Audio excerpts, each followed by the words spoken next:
The Angels played the Rangers and the umpires on Monday night, and they still found a way to win, and they did something they haven't done all season long. What was it? We're going to tell you. It's time to get locked on with Mike and Jon, and this is Locked On Angels. You are Locked On Angels, your daily Los Angeles Angels podcast. Part of the Locked On Podcast Network, your team every day. Thanks for making Locked On Angels your first listen of the day. You can find us anywhere you get your podcast, including Apple Podcast and Spotify and SiriusXM by searching Locked On Angels. And the best way to help us out is by giving us a rate and a review. And if you're watching on YouTube, make sure that you're subscribed and click the bell to be notified every time a new episode drops. And today's show is brought to you by the Game Time app. Download the Game Time app, create an account, and use the code LOCKEDONMLB for $20 off your first purchase. Last minute tickets, lowest prices, guaranteed. Thanks for being here with us for this episode of Locked On Angels, where it's your team every day. You've got the Frisch Brothers here with you, a.k.a. the Super Halo Bros. My name is Jon, and that's my brother Mike. And my name is Mike, and that's my brother Jon. What a win it was last night for our Halos. Let's freaking go, man. And we're going to get right into that in just a second, but we just want to let you know on today's show, we're talking about Jared Walsh, where he should be figuring things out. And also, we're going to hear from our good friend Jason Burke of Locked On A's about this reverse boycott happening tonight.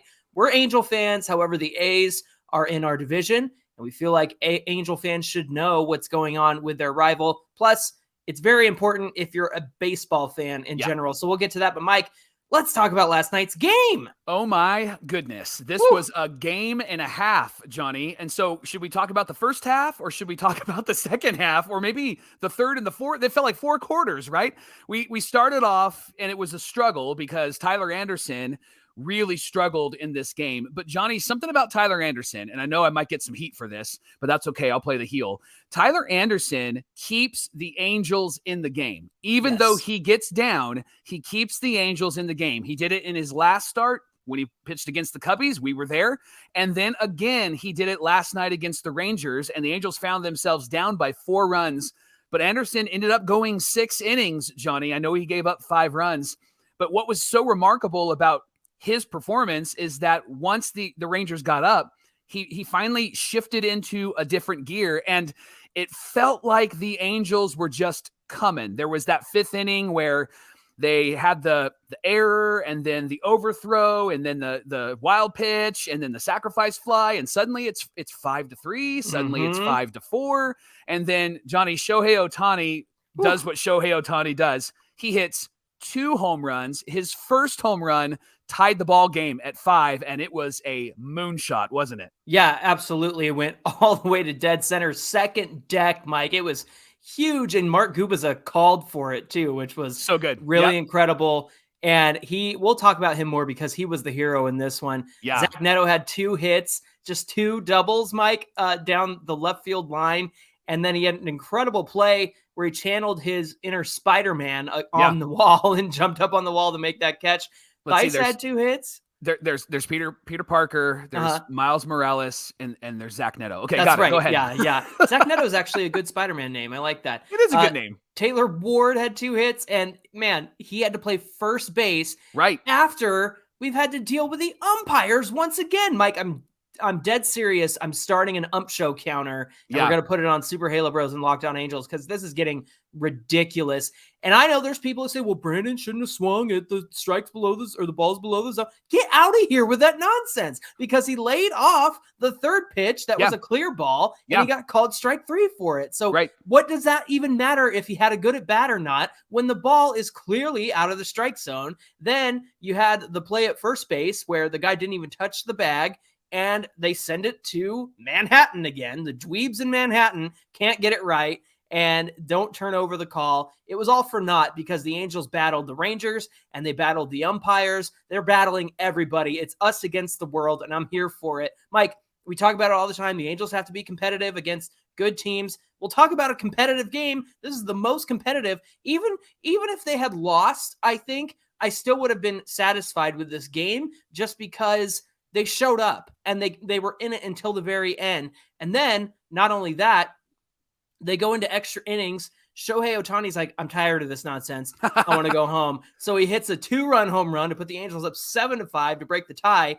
Then Trout gets on base, steals a base to get in the scoring position. Yep. And Chad Wallach He hits a 2-run home run the other way. So then it's 9-5. And then you got to give it up for the bullpen, man. Yes. Chris Davinsky got out of some trouble. Jacob Webb, Carlos Estevez pitched around a double and a walk and was able to keep it tied. Sam Bachman gets his first major league win in the game of the year, where he goes 2 innings. And then everybody said, oh no, why is Aaron Loup warming up? Right. Well, I felt much better about it when it was 9-5 and Aaron Loup coming in. Now the ghost runner did score, and there was an error on Zach Neto who overthrew to first base. But once Brandon Drury got ejected, it was like, what are they going to do? Taylor Ward moves over to first, tries to make a play, and he slips, and he still gets the ball there. And that's where that call that didn't get overturned happened. And then Taylor Ward stretching for one from Zach Neto to complete the play.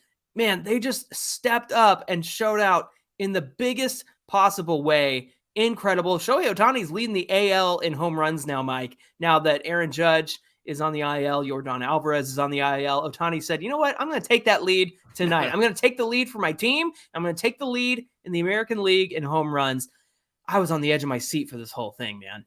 Yeah, and that bullpen deserves a bunch of high fives, man. They really came through. And one of the keys to a good bullpen, Johnny, and we can throw it back to the early 2000s with the Halos, but especially the 2002 team. Mm-hmm. One of the keys to a really good bullpen is that you can pitch around your own mistakes, and you can pitch around walks, and you can pitch around hits. Mm-hmm. And Carlos Estevez has proven to be able to be a guy that does that. But you know who else has proven that? Sam freaking Bachman. Heck that guy has really performed well. And you know what's great about last night's game for him is that was one of those moments that you want him to be successful in, because it only gives him confidence to bring it into the next game, but also for his future. And I love that he was in that moment. I love he went 2 innings. Mm-hmm. He's really become that dude. And I'm thankful that we have rebuilt this bullpen to be a bullpen that can handle these types of games. I don't want to sound like a broken record here, but earlier this year, we lose this game. Last year, we lose this game. And having 100%. those guys come in and not lose it, not lose their cool, to actually be focused and to be able to pitch around a very good Rangers team. I mean, they're entire lineup had an OPS over 800. I mean, it's just a really good team. To be able to come back and then hold that lead is fantastic. And a win like this is one of those like mile marker moments for a team. And I think that this actually just carries momentum into the next game. Momentum is really defined by endings, Johnny, and the way that this game ended will impact what they do next. And what they do next, hopefully they're not as exhausted as it may have looked as they were last night. They're not exhausted tonight. But what they need for today's game is a great pitching performance to be able to give this bullpen a bit of rest. But, high five to this team. They really came through offensively. They came through defensively when needed. They overcame themselves. They overcame the Rangers, and that bullpen. What a bunch of dudes we have down there now. Yeah, 6 innings pitched from the bullpen. And again, the only run that scored was the ghost runner. So it's not an earned run. Yeah. And I'm worried about what the team's going to look like, especially the bullpen, considering all the good guys got used up in that one last night. But you had to do it. You got to beat Texas. You got to go out there and make a statement. And they made a statement, Mike. They went out there and they were competitive. Like I said, despite the umpire stuff, despite the extra innings, if this had been a regular 9-inning game where it was like 5-6 and the Rangers won, they still competed. Yeah. They showed that they can hang. The way that they came back and won this game was incredible. And they showed that they belong. Yeah. What I like about this game is it actually affirms Mike Trout's quote after that Houston series. Mike said, we should be competitive with this team. We should actually give them a tough time. Mm-hmm. And he said, it's a long season. We got to get there. And maybe, we gave Mike some grief for that, because it was like, come on, we need to get some more from you. We need to get some more passion from you. But Mike was speaking some truth. He's like, I know this team. I see what they can do. Mm-hmm. We just have to do it. And they did it last night, which was super fantastic. Johnny, they find themselves at 37-31 and 6 games over 500 for the first time this season. That's right. First time this season. Hey, the Angels are back at it against the Rangers at 5:05 tonight, Pacific time. Jaime Barria versus John Gray. Actually, John Gray got scratched, so it's a different pitcher. Yeah. So they're having somebody fill in there, so you can catch every pitch of the Angels hometown broadcast with SiriusXM on the SXM app. Just search Angels, and coming up on Locked On Angels, Jared Walsh obviously needs some work. He had a great play in that game last night. It was a run-saving play. So his defense is great. The hitting, not so much. Should he be sent down to work on some things? We're going to talk about it coming right up. Locked On Angels is brought to you by the Game Time app. With the Game Time app, buying tickets is fast and easy. You can forget planning months in advance. Game Time has deals on tickets right up until the day of the event. You can get exclusive flash deals on tickets for football, basketball, baseball, concerts, comedy, theater, and more. The Game Time guarantee means that you'll get the best price. And on the app, you can buy tickets in a matter of seconds, just 2 taps and you're set. You can see the images of where you're going to be. So if you get lost, you can just look at the picture and find where you're supposed to sit. And then you can discover the lowest price guarantee and even get event cancellation protection.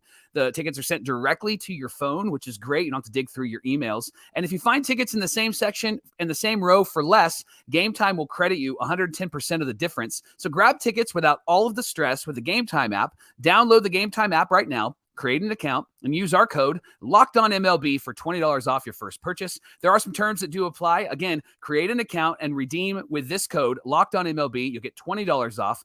Download the Game Time app right now. Do it. It's worth it. Last minute tickets, lowest prices, guaranteed. Thanks for making Locked On Angels your first listen of the day. Locked On Everydayers, join us every day this week as we recap each and every game of this Rangers series. I feel like I'm out of breath and energy after that game last night. That was just the first game, right? Am I right? That was just game one, Michael. The Angels are back at it against the Rangers tonight, 5:05 Pacific time. Just looked it up. And the Rangers are running out of starter. TBA is his name? I don't know. I've never heard of him before. It's me. Oh, got it. Hey, you can catch every pitch of the Angels hometown broadcast on SiriusXM with the SXM app. Just search Angels. Last night, you mentioned it, Johnny, in the first segment. Jared Walsh had a great defensive play at first base, and there's never been really a question about his defense. No. He had a moment in 2 games prior where he threw high to second base. It was another ump show, and they missed that call. But Walshy is usually pretty solid over there, and I think that he actually brings a lot of confidence to that infield when he's playing first base. And Taylor Ward found out last night how difficult it is to play first base. So when we talk about Jared Walsh, we're not talking about his defense. We're actually talking about his offense. And Johnny, he's really struggled to start the season. Here's some quick stats for you. 122 average, 283 on base percentage, 184 slugging. His weighted runs created plus is 42. The average is 100 for major league players and a negative 0.4 WAR. Some of the underlining stats, Johnny, are pretty telling as to what's happening. He is walking at an 18.3 percentage so far in 60 plate appearances. This was before last night. His K percentage is really high, 33%, and his BABIP, batting average for balls in play, is 207. Now, if you go back to his All-Star season in 2021, his walk percentage was around 8%. He was striking out at 26%, and his BABIP was 335. Last year, numbers 5.9% walk rate, 30% K rate, and his BABIP was 281. In some of the deeper numbers, Johnny, what's really happening with Walshy is that he is really pulling the ball a lot this season. He's pulling the ball 58, almost 60% of the time. Last 2 years, it was only 41% of the time. His hard hit percentage this year is around 30%. And the last 2 years, he's averaged about 41 to 42%. And Walshy has seen the fastball 58% of the time. So they're throwing it right by him and he's not making contact. Here's what I found really interesting, John. Outside of the zone, his swing percentage at pitches outside of the zone is 22%. And his contact rate outside of the zone is 63%. In the zone, he's swinging 62% of the time, and he's got a 66% contact rate in the zone. The last 2 years, listen to this, outside the zone contact average was 63%. So it's about where he's at this season. Yeah. But in the zone contact, here's where things are a bit different. 83% contact rate in the zone compared to 66 this year. I know it's a lot of stats, especially if you're on the listening side, the audio side. The bottom line is that Walshy is just not the same guy, and barreling percentage doesn't look good, and all of those things don't look good. In fact, Johnny, you have a good scenario to run by us when you talk about Taylor Ward and Mickey Moniak and comparing that to Jared Walsh. Why don't you share those numbers with us? Well, I think the big question is, do we want Jared Walsh to figure it out in the majors or in the minors? And because of that question, Mike, I had to make the comparison to Taylor Ward. Everybody said Taylor Ward should go down to AAA. They should bring up Joe Adell. They should have Mickey Moniak play more. And I think that was all reasonable. I think those were reasonable takes to say, yeah, maybe Taylor Ward needs to figure it out somewhere else where he's not being benched, so much of the time. But here's the comparison I wanted to make. Taylor Ward obviously struggling at this point in the middle of May. Moniak came up May 13th. Ward since then has gotten 19 starts. Moniak since May 13th has gotten 16 starts. So, and this is before last night's game, obviously. So there were 28 games since May 13th, 18 in May, 10 in June. It took until May 28th, 13 days, for Taylor Ward to kind of find it again. May 28th to June 11th, listen to this, 49 plate appearances, 13 hits, 7 runs, 2 doubles, 4 home runs, 8 RBIs, 4 walks, and 10 Ks. That doesn't sound like the guy that we were all frustrated with in Taylor Ward, right? Right. A 310 batting average, 388 on base, a 643 slugging, and a 1.031 OPS. So again, even though Mickey Moniak was there, and even though Mickey Moniak was getting playing time, Taylor Ward was still able to figure it out. And now I look at Jared Walsh and I think about him and Gio Urshela. Obviously, you're going to want Gio Urshela at first base most nights out of the week. But if you can have Jared Walsh come in as a defensive replacement, you move Gio over to third base. That's always a great option. But Mike, I think you owe it to Jared Walsh to figure it out at the major league level. Listen, he had 21 games, including last night.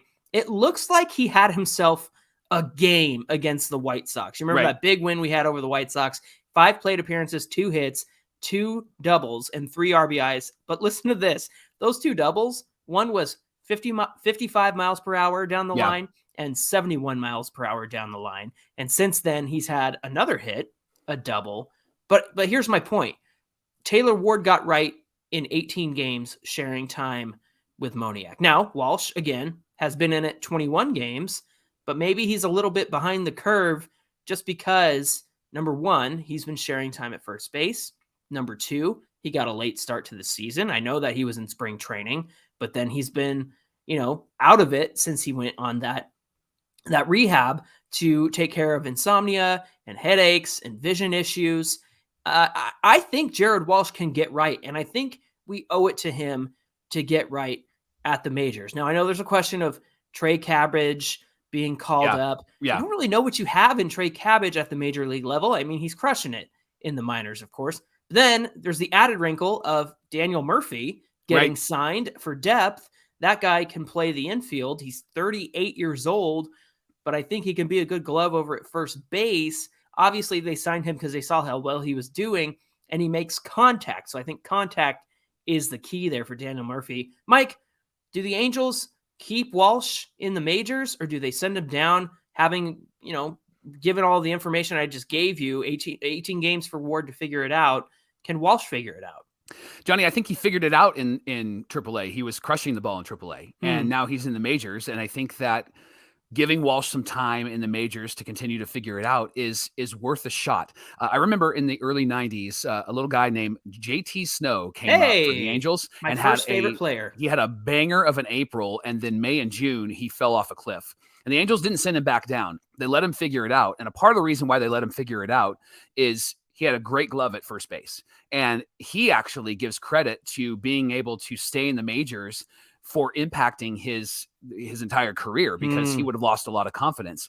And Jared Walsh had really almost 6 months away from baseball activities, right? Yeah. Maybe more than that now. And he had the issue with his back, and he had the issue with the thoracic outlet syndrome, and then all of the other things you mentioned.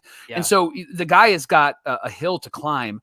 I just think that it would be wise to have him climb that hill in the major leagues, simply because we have Gio Urshela or Brandon Drury that can take over at first base. Right. That's why you have this depth. But last night, that play at first base is why you have him on this roster, because he is so good over there. He's so smooth over there. And I know it may not be the popular opinion. He's an easy guy to point a finger at because he's just not producing and he's not hitting like he was. I just think that when he goes back to AAA, it might be the Joe Adell effect. It might actually look really great in AAA. Then you bring it back up, and suddenly he's up against really good pitchers that aren't AAA pitchers. He looked great in AAA before he came back up. I know it was a quick stint, but he was hitting like 500 down there. So I agree.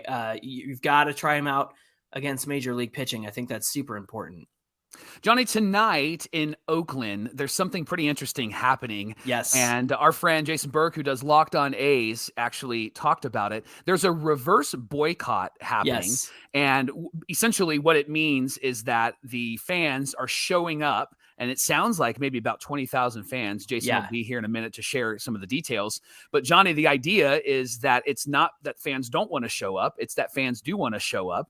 And they all are going to wear shirts that say sell. Like it looks like it's going to be a really rad moment tonight. And you mentioned it in the opening. This isn't just about being an Oakland A's fan. This is about being a baseball fan, right? Right. Yeah. Let's hear from Jason because he explains it really well. Here we go. How's it going, baseball fans? This is Jason Burke from Locked On A's. And I just wanted to talk to you real quick about the reverse boycott that the A's fans are putting on June 13th. You may have heard about the A's attendance issues over the last couple of years. They're last in baseball right now. I think they're drawing under 10,000 per game on Tuesday nights, which is the date of the reverse boycott. They are drawing fewer than 4,000 fans per game. And so the hope with the reverse boycott that the A's are putting on right now is to show Major League Baseball, the commissioner, Rob Manfred, the A's owner, John Fisher, and just the baseball world as a whole, that there are fans in Oakland that do care about this team. They just need a reason to go to the games. And A's fans have been through a lot. You may be one of the people that has pointed and laughed at A's fans because obviously there's a lot of things to make fun of with how the franchise has been run over the last almost 2 decades since John Fisher took over the team. They don't retain players. They let guys walk via free agency. They trade away star players. They never retain fan favorites. And those are, that's kind of run of the mill for some teams, obviously. But there's also the fact that they play in a very old Coliseum, which has been left to rot. There has been really nothing put into the Coliseum in years and years. You hear about the sewage. You hear about the stray cats. The owner could do something about that if he was so inclined, but he's trying to make it seem as though the Coliseum is not a place that can hold baseball games anymore, which is to a degree true. He needs a new ballpark. A's fans need a new ballpark. It needs to be in Oakland, though. And so that is what we are trying to show everybody is with the reverse boycott. There are fans that will show up to baseball games. One, if John Fisher is not the owner anymore. And two, if there's a product and some effort put into building community and building just those bonds with a baseball team that you strive for. We've been hoping for the best, and we've been spit upon by our owner so many times. And in return, he has been actively and publicly looking for a place to relocate this ball team, this ball club that we have enjoyed for so long, all of our lives, for a lot of us. And just to be uprooted like that is just not something that any of us feels is necessary. There are fans in the East Bay. There are fans in the Bay Area that will support this team. They will not support John Fisher. And that's kind of the crux of this whole thing right here is John Fisher needs to go, or he needs to sell to somebody else. Something needs to happen, but there needs to be baseball in Oakland. That is what we are getting at here. The expectation for this game, I said that, there's been under 4,000 fans going to Tuesday games. There's been 5 games overall. 2 of those games have drawn more than 5,000 fans, and it hasn't been 6,000. It's been 5,100. It hasn't been a lot. A's fans collectively draw 20,000 fans. That's a success, I think. That's at least 4 times the most in attendance that we've seen for a Tuesday game this season. So A's, I don't know if you've noticed this, are on a historically bad pace. They've won 4 in a row right now as I'm recording this. That could change on Sunday, but they haven't been a good team either. So what reasons do A's fans have to go to these games and to spend money? Another fun point that doesn't get brought up a lot is that after ownership was, cutting back payroll, which forced the front office to trade away guys like Matt Olson, Matt Chapman, Sean Manaea, Chris Bassett, Frankie Montas, among others. That was a core. Also, Marcus Semien, he was also part of that team. They let him walk. They wouldn't offer him a qualifying offer, and then he's been basically an MVP since. So he's been okay. All of those guys have walked out the door, and in the middle of all of that, while not really putting on a winning team onto the field, in 2022 or 2023 so far. They also doubled ticket prices. They're making it harder for fans to go enjoy this team or to go enjoy baseball, let alone enjoy, the losing product that's on the field.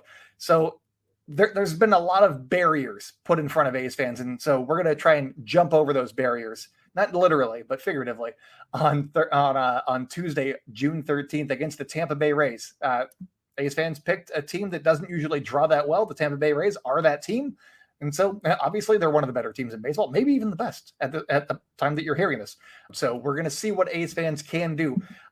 One thing that we have done so far is raised over $30,000 in order to provide fans that go to this game, the June 13th boycott game, reverse boycott game, t-shirts they're Kelly Green. They say sell. They're very bare bones. They're very basic. They have been made at cost by local retailer Oaklandish at $5 a pop. And there's going to be over 7,000 to give away at this game. That is just a testament to how much this team means to the community. And there's a lot going on right now. It's been difficult. Obviously, nobody wants to lose their team. And we're on the cusp right now. The Nevada legislature is currently in recess. They resumed their discussions and all that stuff on Monday. But it looked as though when they went into recess that the ballpark bill in Nevada did not have the votes. Amendments are being made, likely to try and get these guys to vote yes on this bill. And so time is of the essence. And so I guess what we're hoping for from baseball fans around all of baseball, stand in unity with A's fans, because we could use all the support that we can get right now. We're hoping for a sellout, but if we get 20,000 fans at the Coliseum, despite all of the impediments that have been put in our way, I think that would be incredible. And if we can get fans from other communities as well on board with this, that would be fantastic. Or just use the hashtag Oak Together, and we can really make this thing spread, because the owners' meetings are happening starting on June 13th. And they're going to be asking John Fisher, hey, what's going on at your ballpark, man? What's going on with that? And then maybe in a couple of months, they vote no on relocation. So that's a backup plan. So these are all pipe dreams. These are all hopes and wishes, but stand together with A's fans. We would really appreciate it. And thank you so much for your time. And, go your team. Yeah. I love it. What a great message from Jason, Mike. The A's fans are setting the template for what fans can do if they're upset with ownership, if they're upset with the front office.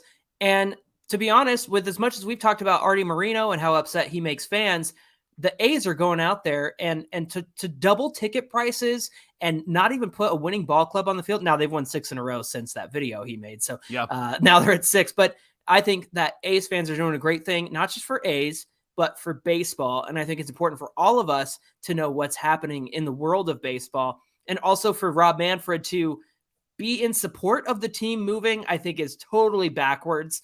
And it's very clear what John Fisher and company are trying to do up in Oakland. So we hope that tonight's reverse boycott is a rousing success. You're going to want to tune in, guys, to see what's going to happen there, because I think there's going to be a lot of coverage of that. So thanks for giving us the time to let Jason explain that to our Locked On Angels fans. And thanks for making Locked On Angels your first listen of the day. The Angels play the Rangers tonight at 5:05, and you can catch every pitch of the Angels' hometown broadcast with SiriusXM on the SXM app. Just search Angels. Hey, get at us at Locked On Angels on Twitter and at Super Halo Bros on Twitter and Instagram so that you can catch us on social media. If you're on YouTube, comment below the video. We love getting you in onto the conversation below the video. So jump in there. Hey, Mike, what do you have on deck for tomorrow's show? John, we're going to talk about why we're okay with Taylor Ward starting more often than Mickey Moniak, and we'll explain all of the details tomorrow on Locked On Angels. Looking forward to that conversation. We hope you'll join us again. Until then, my name is John, and that's my brother Mike. And my name is Mike, and that's my brother John. Let's get another win tonight. Not 12 innings. Let's make it 9, all right? 9 would be great. We'll see you back here tomorrow for more Locked On Angels.